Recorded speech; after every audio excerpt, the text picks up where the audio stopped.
con la presencia de la vicepresidencia Francia Márquez, Iván Danilo Rueda, comisionado de paz, Eamon Gilmore, enviado especial de la Unión Europea, excelentísimo Monseñor Rubén Darío Jaramillo, Mauricio Aguirre, Bolivia Aramburo García,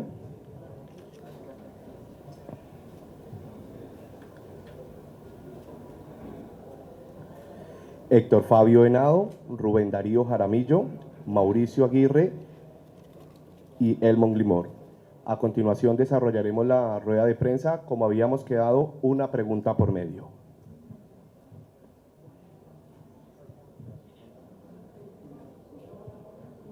Inicia Al Jazeera Alexandro.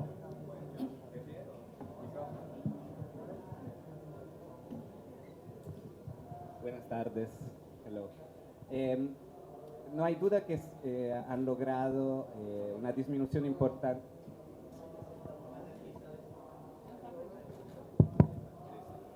Buenas tardes, otra vez Alessandro Rampietti de la televisión internacional Al Jazeera. No hay duda que se ha logrado una disminución importante de la violencia aquí en el puerto de Buenaventura.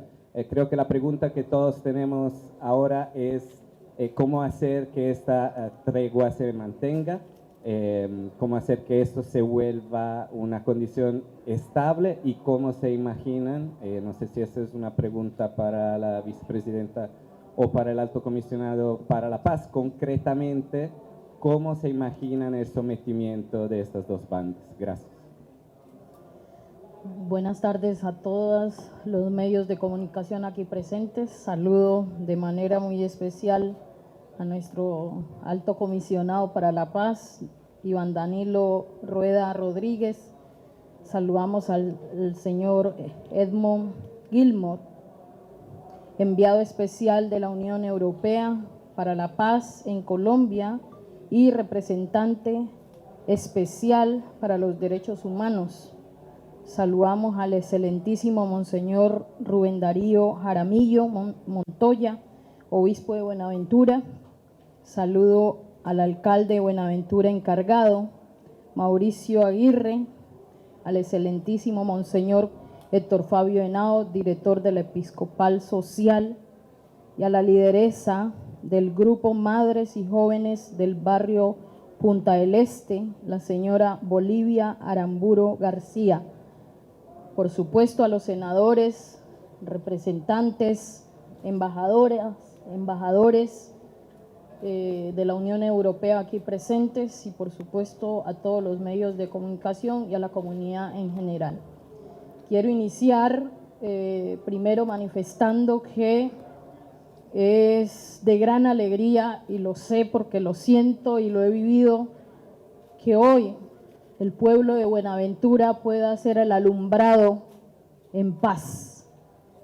Que hoy el Día de la Virgen, después de tantos años de dolor y sufrimiento, este pueblo va a permitirse salir a las calles y alumbrar sus calles, compartir entre vecinos, entre familiares en paz. Y ese es un paso importante, porque es devolverle la alegría a un pueblo que ha estado sometido al miedo, al dolor, al abandono, ¿sí?, y a las violencias sistemáticas y estructurales. Yo creo que el primer paso es la disposición y la voluntad de un gobierno para hacer la paz, pero también la disposición y la voluntad de los actores que han estado en conflicto. Lo decía hace un rato, muchos de estos jóvenes han sido víctimas del conflicto armado y tristemente esas dinámicas estructurales de una guerra permanente terminó volviendo a muchos victimarios, ¿sí? Hoy reconciliarnos como pueblo, como comunidad, es un paso importante para avanzar. Pero sabemos que la paz ha llegado a estos territorios por el abandono estatal, por las inequidades y desigualdades que se han perpetuado en esta región del Pacífico colombiano y en muchas otras regiones del país. Así que avanzar en la paz implica inversión social para garantizar los derechos básicos de un pueblo que no tiene acceso al agua potable, a pesar que está rodeada por agua por todo lado. y un pueblo que no tiene acceso a salud, no tiene acceso a educación, no tiene acceso a empleo. Y aquí está el superintendente de subsidios, con quien estamos también trabajando de la mano un programa para generar pleno empleo en la región del Pacífico colombiano. Es así con inversión social que logramos que un proceso de paz entre dos grupos de bandas de jóvenes entre 14 y 30 años puedan reinsertarse a la sociedad civil, puedan encontrar oportunidades para mejorar sus condiciones de vida y las de su familia, y puedan comprometerse también a convertirse en gestores y promotores de la paz. Por eso estamos aquí, lo hemos dicho, no queremos una mesa solo para tomar fotos y venir y hacer turismo como nos dicen, sino que queremos generar impactos reales y son con inversión social. Afortunadamente se ha aprobado la reforma tributaria, donde el presidente Gustavo Petro, que no está aquí porque está asumiendo compromisos de paz, está en el Cauca atendiendo la situación lamentable y aprovechamos para mandar un saludo a las familias, ¿sí? A las mamás de los soldados jóvenes, jóvenes, niños de 18 años que fueron a prestar servicio militar y terminaron asesinados en mi región, en mi territorio. Este es un compromiso real del gobierno nacional. Este no es el gobierno, y lo decía ahora, que va a hacer trizas la paz. Este no es el gobierno que va a entrampar la paz. Este no es el gobierno que se va a hurtar los recursos de la paz. Este es el gobierno que se compromete con la paz total para Colombia y para la región del Pacífico colombiano. Muchas gracias. A continuación, Agencia F, Laia.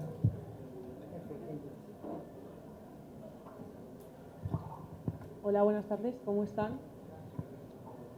Yo quería preguntarles, tras esta reunión, un poco cuáles son los compromisos que ha adoptado cada uno para seguir con esta tregua en Buenaventura, y volviendo al tema del sometimiento a la justicia, si saben más o menos cuántos jóvenes van a estar sometidos y cómo va a funcionar un poco el proceso.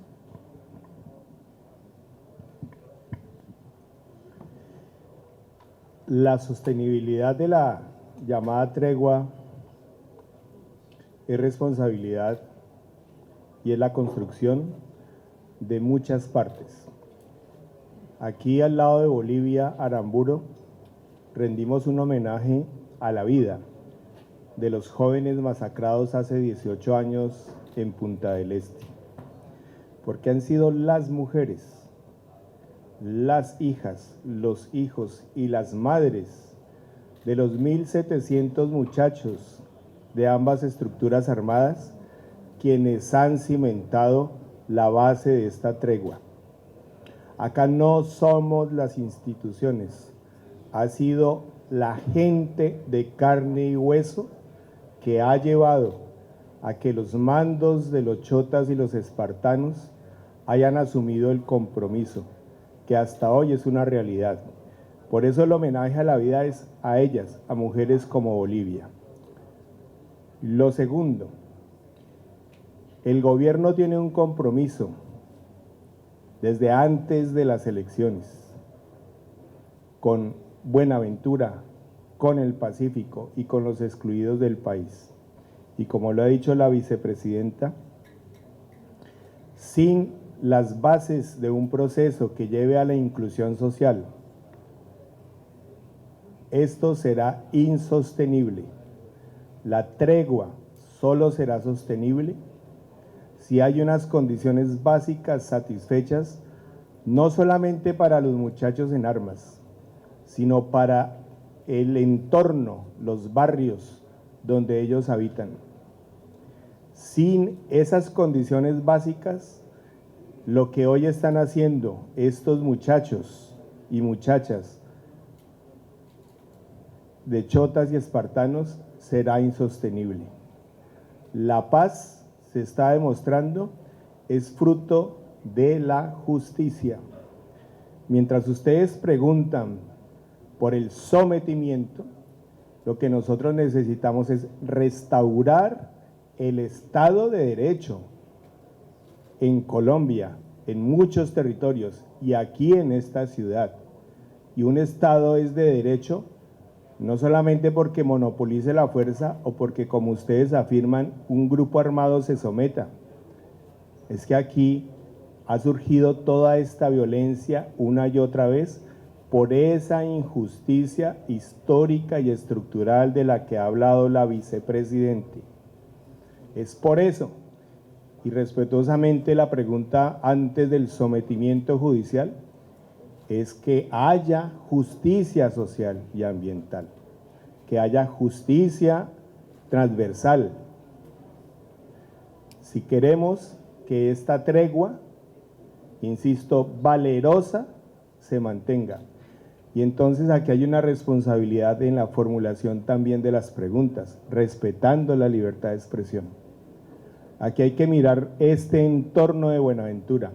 No es posible que por aquí ingrese tanta mercancía que consumimos en Colombia, con unos grados de inequidad e injusticia en este bello territorio urbano.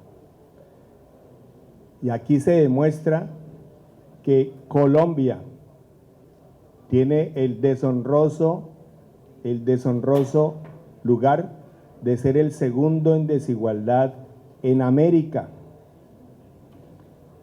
No es posible seguir pensando la paz sin la inclusión del sector empresarial, que debe generar, en medio de su acumulación de la riqueza, riqueza distribuida para todas y todos los habitantes de este municipio, generadores de empleo digno. Sin eso, esta tregua será insostenible. Y al insistir en el reconocimiento de las mujeres, de las esposas, de las hijas y los hijos, de esos muchachos y muchachas que están en armas, al hacer ese reconocimiento, estamos diciendo también la paz, y la paz total es la paz de la sociedad, la que hace la sociedad. Y este ejercicio que hoy está acompañado por más de 800 delegados de diversas partes del país, de La Guajira, del Magdalena, de Córdoba, de Antioquia, del norte del Chocó, del Bajo Atrato, del Medio Atrato, del San Juan, del Cauca, del Putumayo, del Meta, es porque esa sociedad fue oída por el presidente y la vicepresidenta. Sus voces son las que han construido esas dos palabras, paz total o paz integral. Y acá entonces un último mensaje. Es la invitación a que la Corte, las Cortes y el Poder Legislativo, saludando a quienes aquí están, la comunidad internacional comprenda por qué es necesario hablar de manera simultánea con la mayor diversidad de grupos armados existentes en Colombia si queremos lograr una democracia distinta para nuestro país. ¿Por qué el centro de las decisiones de este gobierno está enfocado en los niños y los jóvenes?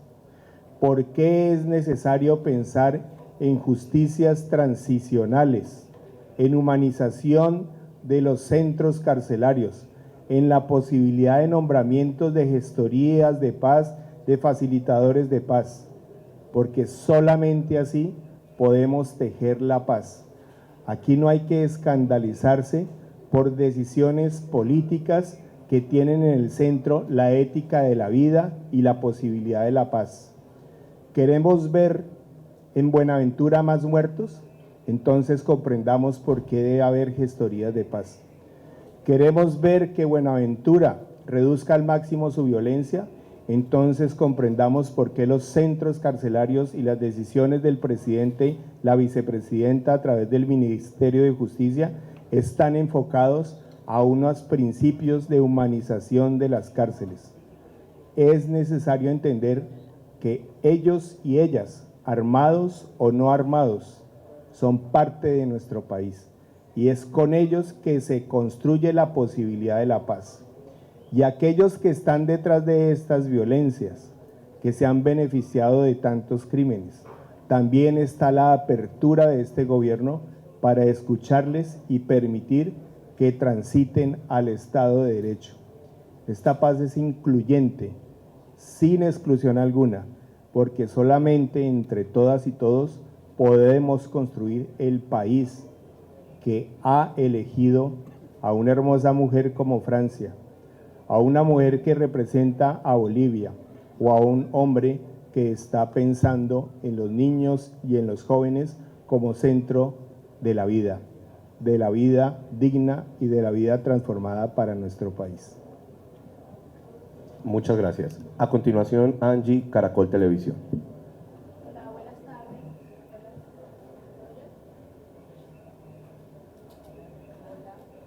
Hola, buenas tardes para todos. Sabemos que este proceso, sabemos que este proceso tiene dos momentos, una mesa social y una mesa de negociación, pues sentarse con estos grupos. Quiero saber cuándo se instalará físicamente esa mesa, si habrá excarcelaciones y en ese sentido de personas que hacen parte de chotas y espartanos, y si, como sucede con el ELN, tendrá la figura de gestores de paz. Y quiero saber si es la ley de sometimiento que se radica el próximo año, el instrumento jurídico con el que se va a dialogar con el pueblo. Muy concreto, insisto, varias cosas. Estamos en un escenario de creación de confianza. Todo el escenario de conversación se ha realizado no de espalda a la sociedad, con conocimiento de personas y actores claves de Buenaventura. 2, con agentes o presencia internacional. 3, de la Iglesia Católica. Ese ha sido el acercamiento. Y ha habido una corresponsabilidad de compromisos de ellos, sus mandos, y de nosotros como gobierno. Eso se ha ido respetando. 2, las fechas no las vamos a dar. ¿Por qué? Porque no la hemos concertado. 3, si habrá excarcelaciones o no, no es un tema de este momento. ¿Por qué? Porque no hemos iniciado formalmente la mesa. Cuando se conozca el escenario de la conversación, ustedes lo conocerán. No vamos a hacer de esto un espectáculo. Imagínense lo que le pueda suceder a uno de estos 1.600 muchachos, 1.760 muchachos en esta época. Eso puede llevar al traste con lo que se ha construido. Ponernos a especular genera distorsiones de lo que se está construyendo. Somos demasiado responsables. Por eso vuelvo a decirlo, hasta que el escenario de conversaciones con testigos internacionales, con la presencia de la Iglesia Católica, no haya acuerdos en esa materia, nada será público. Y esto es en razón de lo delicado que significa la posibilidad de poner en riesgo esta tregua.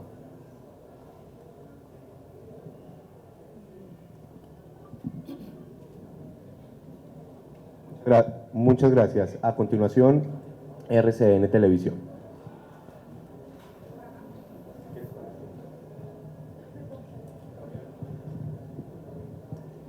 Bueno, Monseñor, usted ha estado en este proceso con estas organizaciones desde Buenaventura. Yo sí quisiera saber por qué toman la decisión estos jóvenes luego de tantos años de violencia en Buenaventura. ¿Cuál es ese incentivo? Y por supuesto, ¿cuáles son esas propuestas que ponen en la mesa estos grupos para poder dialogar con el gobierno nacional? Bueno, muchas gracias. Yo creo que se están alineando todos los elementos para que la paz sea total. En el marco de la paz total del gobierno de Gustavo Petro y Francia Márquez, ha abierto una puerta de optimismo para que los líderes de estas bandas encuentren una ventana para sus posibilidades y una esperanza de parar la violencia en el distrito. Están cansados de la guerra, quieren aportarle a la paz, quieren construir en vez de destruir, y yo creo que esto es lo más importante. Hay un ambiente y hay una esperanza de que la paz es posible en Buenaventura y en Colombia. Perdón, otra pregunta. ¿Qué va a pasar con las víctimas? Quienes están en el territorio, en los barrios, ¿dónde están ellos? ¿Van a ser parte de las mesas de diálogo? Bueno, yo tengo el papel de la coordinación interinstitucional a través del mandato que me ha entregado el presidente Gustavo Petro para la región. Sí, la Unidad para las Víctimas iniciará el próximo año un proceso de reparación integral para el Distrito Especial de Buenaventura. ¿Sí? Entonces, ¿qué va a pasar con las víctimas? Las víctimas, y lo digo, habiendo sido víctima también del conflicto armado, han sido las más comprometidas en este país con avanzar en la paz. Mensajes como que queremos que lo que nos pasó a nosotros no le pase a otros. Y aquí hay una testigo de eso, una mamá víctima que está aquí acompañando este proceso, que está aquí diciendo hay que avanzar en la paz, que está aquí diciendo no queremos ninguna otra mamá pasando por lo que a ella les ha tocado que pasar. Y entonces le voy a dar la palabra a esta mamá de Buenaventura, ¿sí? Para que sea ella propiamente que lo exprese de su propia voz, porque es así como se hace.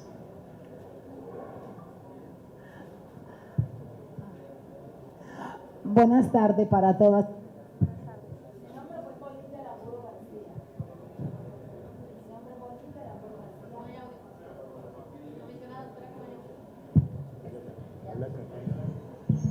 Soy madre de uno de los jóvenes que fueron masacrados en la ciudad de Buenaventura en el 2005. Pues dándole gracias a Dios por la fuerza que el Señor Jesucristo nos ha dado. Y en este acuerdo de paz que decimos paz total, yo lo creo, porque hace como 40 días hemos visto un cambio. He visto un cambio en el barrio donde vivo, en Buenaventura, que pues anteriormente uno tenía zozobra, ¿sí? Pero ahora uno vive con esa confianza, porque no se escucha nada de violencia, no se mira nada de violencia.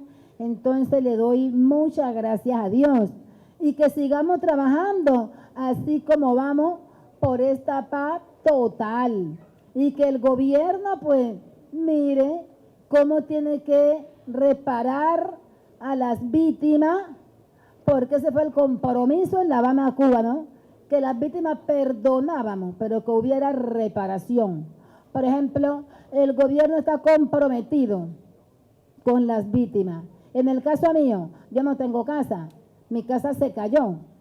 Y van a cumplir 18 años la masacre de Punta del Este, y yo no veo una justicia. Y viendo a reunión en todo lugar, para mí todavía yo no he llegado en el punto que debo de llegar. Entonces, aquí delante de la mesa principal, digo esto: no tenemos nosotros una vivienda digna, con la fecha que como pregonaba Angelino Garzón en el 2005, que era el gobernador. La violencia los ha arrebatado sus hijos, pero donde hoy quedan ustedes indemnizadas. Claro, en la sentencia salió, ¿sí?, que cada familia debían de darle mensual 2 salarios mínimos, y fueron palabras que se las llevó el viento. Muchas gracias. Gracias. A continuación, Mateo de Blue Radio, se prepara Camila del País. Buenas tardes para todos. Una pregunta para la vicepresidenta, aprovechando que está acá, quería saber ¿cuál es la posición del gobierno colombiano frente a lo que acaba de hacer el presidente de Perú, Pedro Castillo, de disolver el Congreso y declarar el estado de excepción? Y al representante Carlos Ruiz Massieu, si nos puede aclarar el papel de la ONU en este proceso de diálogo o en este proceso pues que empieza con el... Bueno, ahora no te voy a responder preguntas sobre Perú. Primero es que cada nación es autónoma de tomar sus propias decisiones y nosotros como Colombia, y así lo hemos establecido, respetamos la autonomía de los pueblos, ¿sí? Y entonces, en este tema de Buenaventura no me voy a poner a hablar de Perú. Por muchos años nosotros estuvimos mirando a otros lugares y nos olvidamos de mirar a nuestra casa. Pero es importante su Hoy, posición. claro, es importante, Es pero no su tengo posición. ninguna. Y es importante preguntar también por qué la posición del gobierno, vicepresidente. Mi posición que te estoy diciendo es que respeto la autonomía de cada pueblo y ahora mi interés está en concentrarme en cumplir mi misión por la cual Colombia me eligió, y es preocuparme por el desarrollo y el bienestar de mi pueblo, de mi gente, de Colombia. Mi tarea va a ser trabajar por la igualdad de este país y que eso, lo que hagamos juntos, comunidad, gobierno, Estado, lo que hagamos juntos contribuya a devolverle la paz total a este país. De Carlos Ruiz Massieu, ¿no? Muchas gracias por la pregunta. Bueno, a nombre del secretario general, nosotros realizamos actividades de buenos oficios y acompañamiento. Nosotros celebramos todas las iniciativas que derivan en una reducción de violencia y en salvar vidas. Entonces, en ese sentido, en el marco de estas iniciativas y en el marco de lo que ha pasado en Buenaventura, nosotros hemos hecho este acompañamiento que describí el alto comisionado como parte de estos testigos de la comunidad internacional precisamente en este inicio de diálogos. Ya conforme avance estas iniciativas será determinando junto con las partes, junto con las autoridades en qué podemos contribuir, pero tengan toda la seguridad que tiene Naciones Unidas toda la voluntad de acompañar las iniciativas dentro de la paz total que redunden en un beneficio comunitario, en una reducción de violencia y en salvar vidas como en el caso de Buenaventura. Muchas gracias. Muchas gracias. Adelante, Camila, del País. Muchas gracias. Esta es una pregunta también para el alto comisionado. Y perdón insistir en esto, pero digamos como que sigue habiendo una preocupación como cuál va a ser el marco jurídico de parte de muchos jóvenes, de cuál va a ser el marco jurídico con el que pueden empezar este diálogo, negociación. Si nos podría aclarar esto, pero también otra preocupación es que el casco de Buenaventura está en una tregua, pero la zona rural de Buenaventura no lo está. Y cómo pues, existe la preocupación también de que esa inestabilidad o ese conflicto que se mantiene en la zona rural termine afectando el casco urbano. Si nos podría contar qué ha pensado el gobierno sobre cómo proteger este proceso. El Congreso recientemente aprobó la modificación de la Ley 418. Ahí está el marco de la conversación que podemos sostener con los chotas y los espartanos. Sobre los derechos de las víctimas a la verdad, la justicia, están ahí en el centro. Sobre la participación de mujeres, niños, niñas, jóvenes, también están transversalmente pensados en todos los escenarios de construcción de paz. Así que sobre eso, insisto, no hay que alarmarse.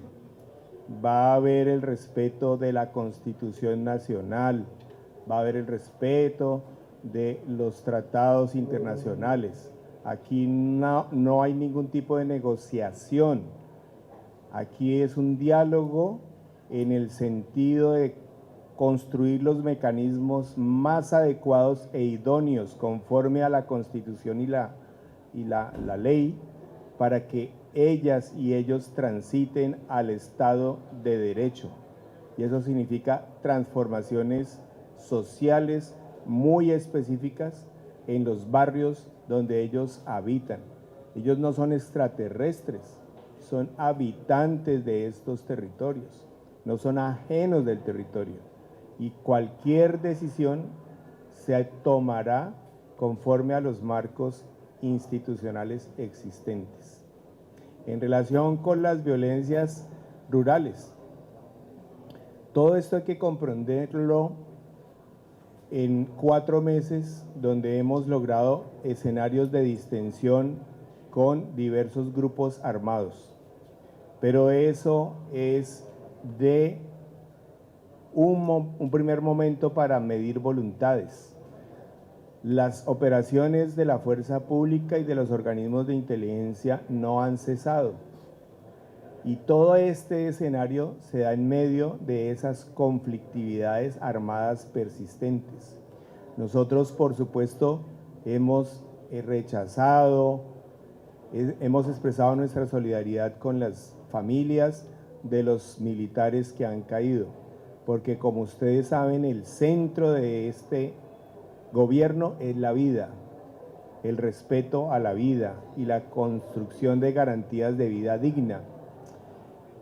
Y estamos optimistas a pesar de los dolorosos hechos que han ocurrido, el poder avanzar en desescalamientos en las zonas rurales.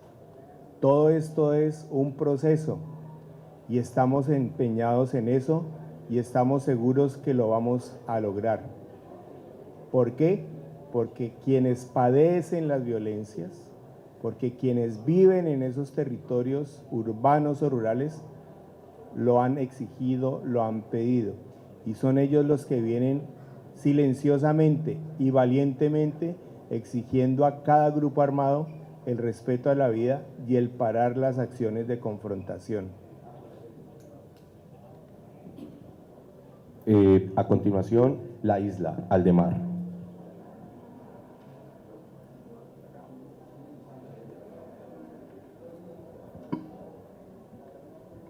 Buenas tardes para todos.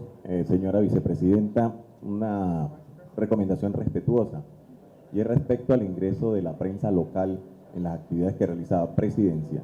Hemos tenido inconvenientes y esta es la segunda oportunidad que se presenta. Hay compañeros que no pudieron ingresar y nos piden lista y no hemos podido solucionar esa, para que lo tengan en cuenta, por favor.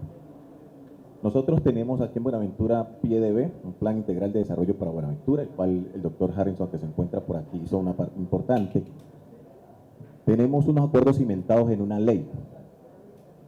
El señor alto comisionado Iván Danilo Rueda expresaba restaurar el Estado de Derecho, garantizar la justicia social, esa generación de empleo digno.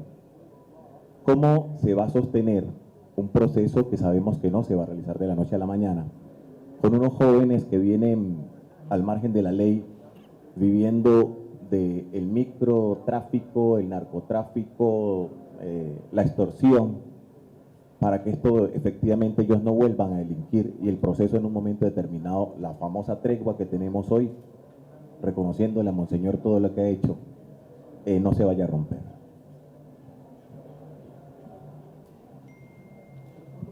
Muchas gracias. A continuación. Bueno, yo creo que, como lo hemos manifestado, hay la necesidad de, primero, avanzar en la implementación del PDB. Esto no estaba aprobado. Sí, el 6% de los acuerdos de Buenaventura se habían implementado durante 2 periodos de gobierno.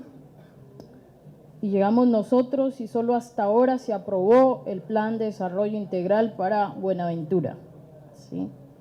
En menos de 100 días lo aprobamos y sí, para el próximo año, como lo anuncié, hay 600.000 millones de pesos para arrancar con las obras que establecieron en el PDB para Buenaventura, arrancar con los compromisos, para lo cual el padre Reina ha sido muy reiterativo en decir el hecho de hacer una obra no quiere decir que se garantiza un derecho.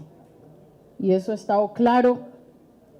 El senador Alexander López, con quienes hemos estado trabajando, ¿sí?, ha sido insistente también en que se definan los recursos, ¿sí?, a partir de la reforma agraria, que se aumenten esos recursos para avanzar en la implementación. Sabemos que son 500 años de olvido y de abandono, y sabemos que en 4 años no vamos a resolver todos los problemas que tiene esta región, pero de lo que sí deben estar seguros es que hay la voluntad, tanto del presidente Gustavo Petro como mía, para avanzar en el desarrollo social y económico de la región del Pacífico y por supuesto de Buenaventura. ¿Qué vamos a hacer? Usted sabe, esto se hace con proyectos, con programas y acciones concretas. Acabamos de proponerle a la cooperación internacional que necesitamos definir un fondo integral y evitar que cada uno viene con el chaleco a poner paños de agua tibia, que necesitamos hacer intervenciones de manera integral a partir de lo que la gente construyó en el marco del paro cívico de Buenaventura. Fueron las mismas comunidades que construyeron su plan de desarrollo. Por otro lado, sí, yo vine aquí a instalar el diálogo social vinculante, donde las comunidades tienen la palabra, y ahí escuchamos las voces, pero también nos comprometimos que ese plan integral a largo plazo, en lo que le corresponda, a lo que nos corresponda en estos 4 años, estará siendo parte del Plan Nacional de Desarrollo. Es un plan que construyeron a 40 años, no lo vamos a resolver todo ahora, pero lo que corresponda ahora, que es poner las semillas para avanzar en devolverle la dignidad a Buenaventura, lo vamos a hacer. Muchas gracias. A continuación, CNC Noticias, Carlos.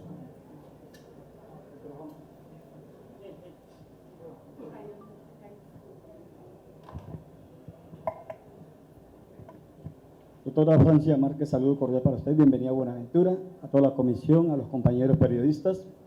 Buenaventura es el epicentro del inicio del proceso de paz.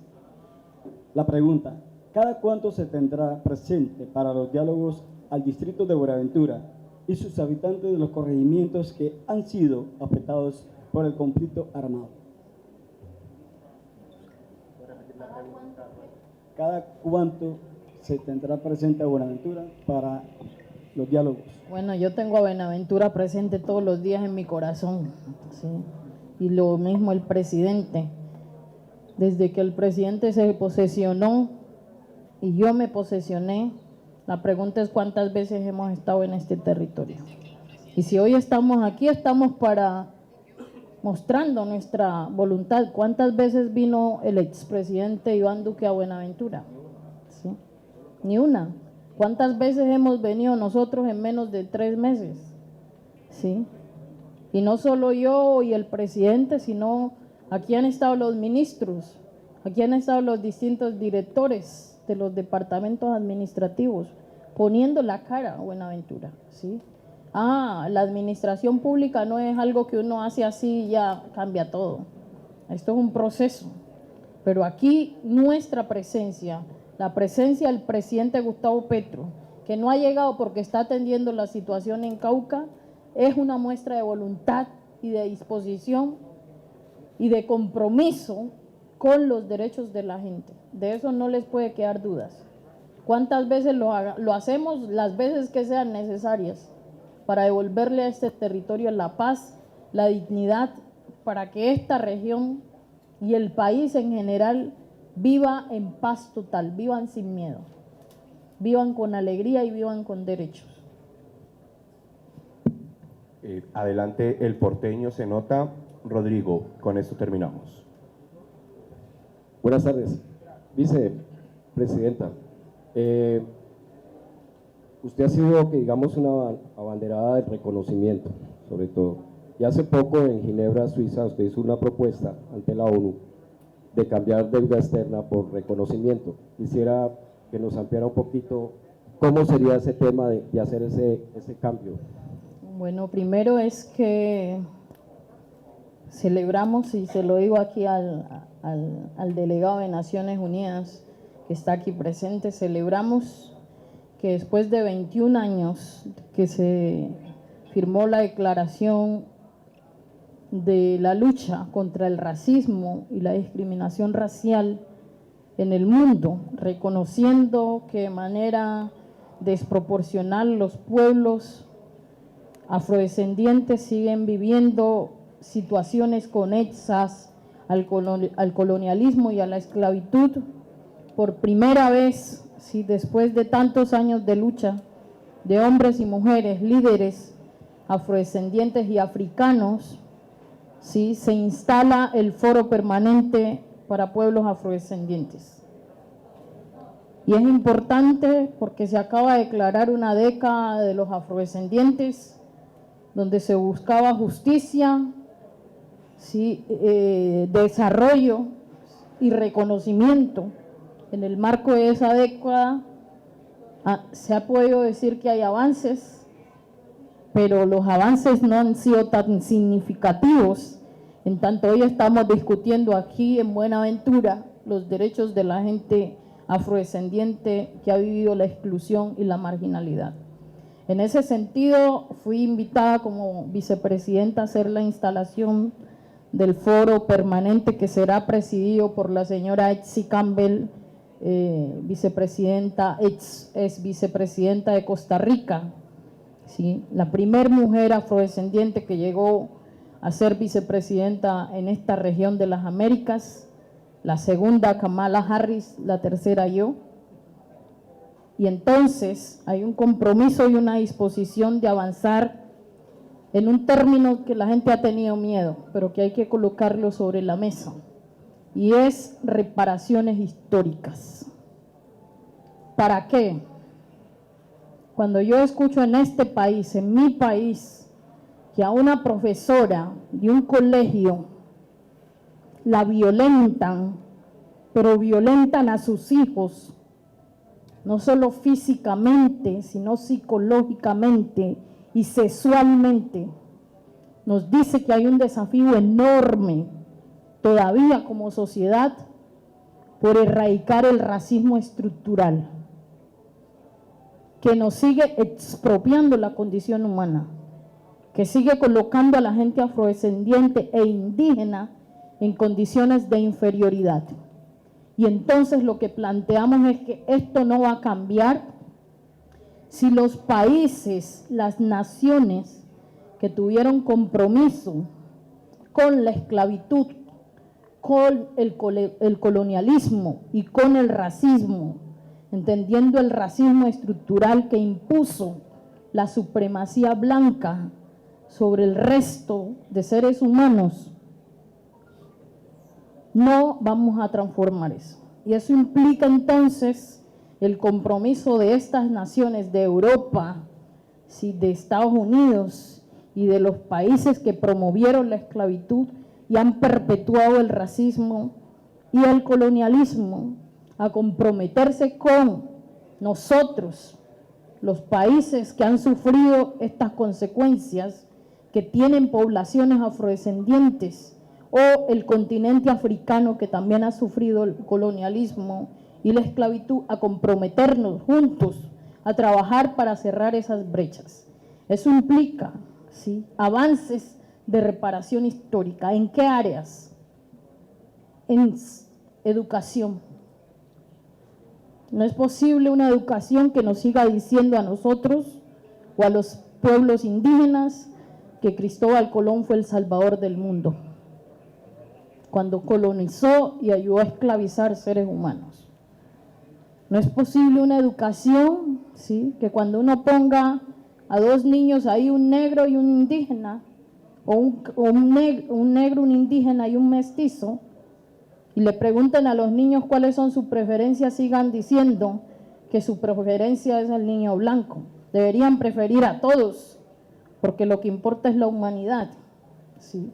No es posible una educación que siga creyendo, ¿sí?, que el lugar que tienen que ocupar las mujeres negras es el lugar de la servidumbre. Y no nos da vergüenza de trabajar en una casa de familia porque hemos sacado a nuestros hijos adelante de esa manera. Pero ese no es el único lugar que podemos ocupar. Mi presencia aquí es una demostración de eso. Entonces, ¿qué estamos diciendo? también con datos estadísticos podemos ver que los territorios habitados por la población afrodescendiente son los más marginados, son los más excluidos. Sí, Colombia es el país más desigual, pero esa desigualdad tiene color. ¿Quiénes son los que viven en los peores niveles de necesidades básicas? Los negros y los indígenas, la gente empobrecida. Y entonces, la excusa es, no podemos invertir porque estamos pagando la deuda externa.